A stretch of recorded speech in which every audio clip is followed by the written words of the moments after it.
که چیرې موږ د افغانستان روان وضعیت او د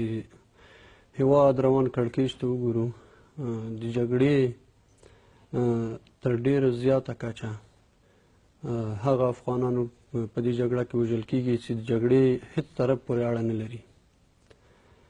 په کلیو بانډو کې هم موږ وګورو ملکي خلک همدارنګه وژل کېږي. 2 اونۍ مخکې زموږ تره چې زموږ د کورنۍ غړی د کلینیک کارکوونکی ووژل څه د ګډو ځواکونو لخوا. دغه د هېواد روانې ناخوالې او د هېواد روان ناورین دا خو روان ده او هغه وخت دا پای مومي چې موږ حقیقي سولې ته او یو سوله ییز افغانستان ته ورسېږو او افغانستان په سوله باندې برلاسی شي، سولې ته ورسېږي. د کمیسیون کړنې که تر کومه ځایه پورې موږ ګورو چې په ښوونځیو یا پوهنتونو یا مدارسو کې دوی خپل کارکوونکي لیږي یا خپل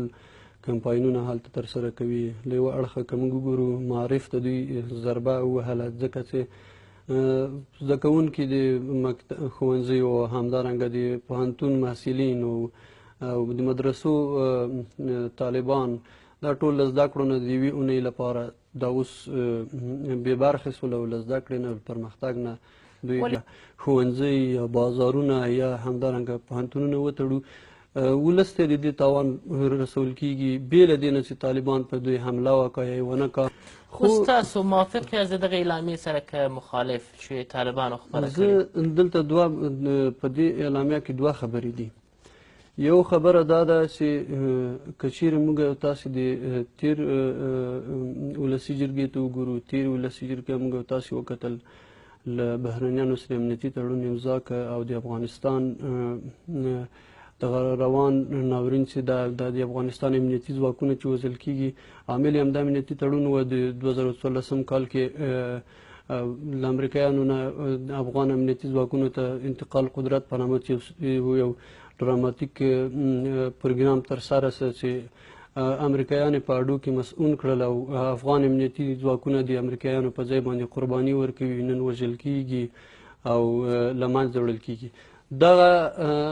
اړخونه که چیرې موږ وسنجوو تر یوه اړخه پورې د اعلامیه پر ځای ځکه ده چې دلته افغانان د جګړې او همدارنګه افغانان هغه کوم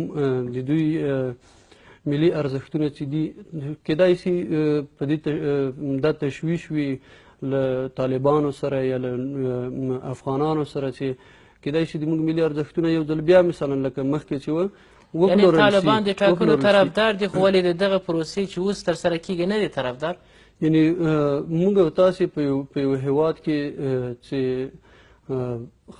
مطلقه خپلواکي یو نظام ونه لري او مطلق موږ خپلواک ونه اوسو، انتخابات هم تر یوه اندازې پورې موږ شفاف خو دا د ولسواکۍ یو شرط دی چې باید ټاکنې ترسره سي تر څو دلته خو خلک رایه ورکوي، خلک صلاحیت لري. له شکه پرته ولسواکۍ ته په پوره درناوي او موږ د ولس ارزښتونو ته په درناوي سره ولسواکي هغه وخت حاکمه کېږي، هغه وخت ولس کولی شي چې دوی رنګ راوړي چې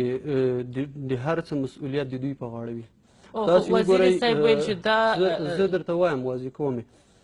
تاسو وګورئ د افغانستان د تمامي ارضیات سره خلک په ضد باندې دي، مګر نن په کمیسیون د انتخاباتو د هغو نومونه پاس کړي دي، هغو په کاندیدانو کې عملا رول لري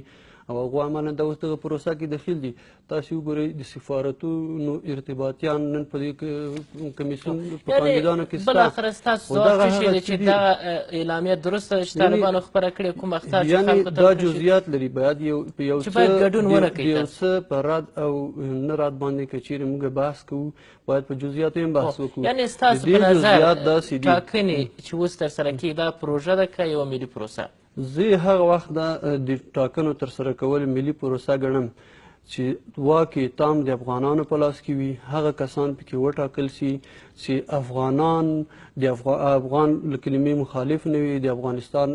تمامي ارضیت د ولس ترمنځ د نفاق ته لمن ونه وهي یعنې د کمیسیون د انتخاباتو بیا چې دنده څه سوه اساسي بله موضوع دا قانون خو بیا چې دلته طالبانو تطبیق ونسه اخطار کنه. ورکړی و چې موږ به برید دلته کې موږ انتخاباتو ته وګورو د انتخاباتو موضوع په لنډه کې وایي چې وخت پای ته رسېږي. د افغانستان 95 سلنه دا اوس په انتخاباتو کې ګډون نه کوي. تاسې